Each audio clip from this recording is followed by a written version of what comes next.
કેમ પોડું એટલે લેડીએ લાઈક આવે ને પ્રધાનજી હા બાપુ હમણાં આપણે છેલ્લે ધીંગાણું થયું ઈ દાદાને વાત કરો જાવ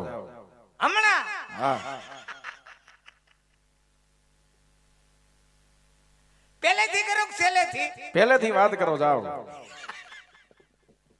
હમણાં ઢીંગાણું કીધું પણ તમે મારો કામ ને આ વાત કરું છું હા અને ઈ મેંદડા છોકરી ઉપર એમ બાપુએ એટલો રથ કર્યો હા એટલો રથ કર્યો હા બાપના મોરે મોરો મોરે મોરો દઈ દીધો પછી શું થયું બોનટ વળી ગઈ પ્રધાનજી રથમાં કોઈ દી બોનટ ન હોય ઓલા આગળ શું કહેવાય એ પેગડું કહેવાય હજી પેગડું પછી હું કર્યું 35 જણા આવ્યા હા ઉપાડીને લઈ ગયા કોડે કોડે કોઈડે વેડિંગ કરાવવા પછી બીજો રથ મગાવ્યો હોય છે ને આ બીજો રથ મગાવ્યો પછી ધીંગાણે ગયા પછી ઢીંગાણે ગયા તમે નથી જાતા ધીંગાણે નહીં હું ઢીંગાણે નથી જાતો કેમ હાઈટ ઘટે ને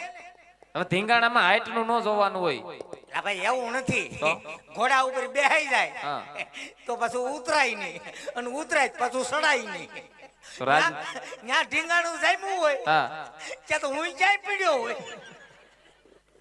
રાજમાં કઈ વસેરું નથી વસેરું થોડી એવરેજ આપે ઘોડું ભાગે એટલું વસેરું ભાગે એમ